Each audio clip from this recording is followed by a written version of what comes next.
Zaya Ziouani pour les Arcs Film Festival. Marie Castille, mention Char, pour les Arcs Film Festival. Zindine Soilem pour les Arcs Film Festival.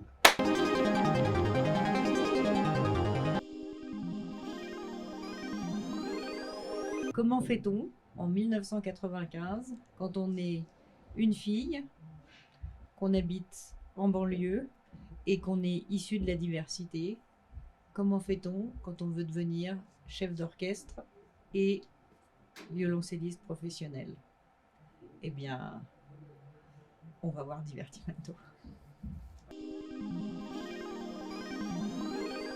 Je passe beaucoup de temps avec ceux qui sont concernés pour justement m'inspirer d'eux, mais aussi bien comprendre toute leur personnalité, leurs ressentis, voilà, les choses parfois très intérieures, parfois qu'ils n'ont jamais dit, parce que Zaya avait écrit un livre aussi, et moi ce qui m'intéresse c'est toujours d'aller chercher aussi parfois des détails, mais qui font partie, voilà, de la personnalité et qui me font comprendre afin que je fasse aussi, que je le transmette au public, ce qui me semble important justement et qui me motive au départ pour faire le film.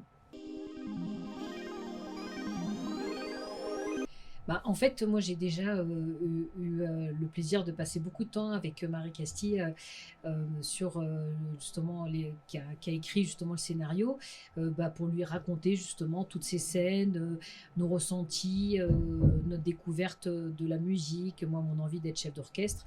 Et donc voilà, donc on a déjà passé beaucoup de temps ensemble et puis aussi à réfléchir sur le choix des musiques pour voilà, qu'il y ait aussi une diversité de musiques, des musiques qui ont eu aussi une place importante dans l'histoire de l'orchestre Divertimento, dans mon histoire à moi en tant que chef d'orchestre. Et puis après, il y a eu en effet la partie plus pragmatique, plus opérationnelle, où après, il a fallu justement travailler avec tous les musiciens qui ont été présents sur le tournage, et particulièrement les comédiennes qui ont incarné le rôle de Fetouma et de Zaya. Alors, ma sœur Fetouma, la vraie Fetouma, s'est justement occupée de Lina El Arabi, et donc elle l'a coachée sur la partie violoncelle.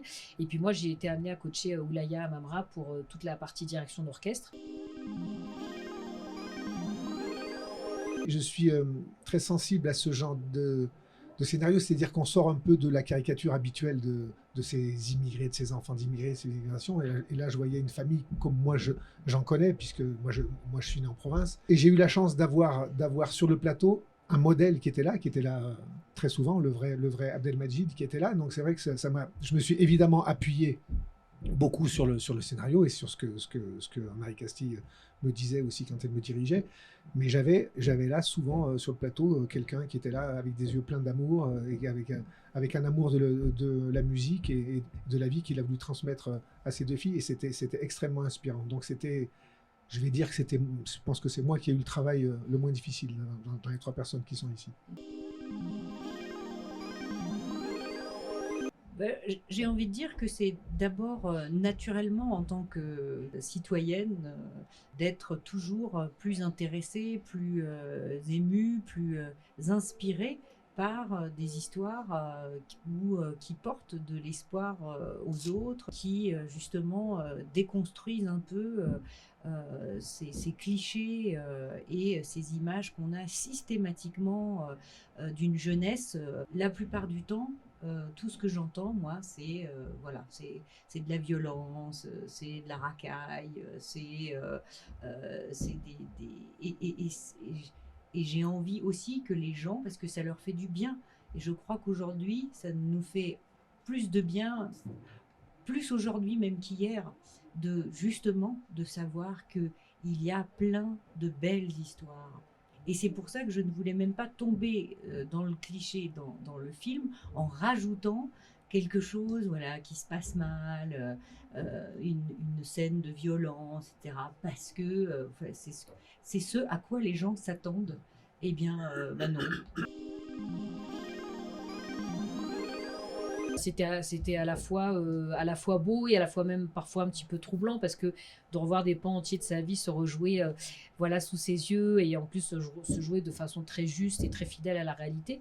Donc il y a eu des moments où je me suis, surtout dans les scènes par exemple où elle est devant l'orchestre avec justement des jeunes qui sont très durs à son encontre. Bon, bah voilà, j'ai revécu cette violence, cette agressivité, cette méfiance, cette défiance. Et donc, c'est vrai qu'il y a des moments, c'était pas facile, mais bon, voilà, heureusement, c'était pour de faux. Hein.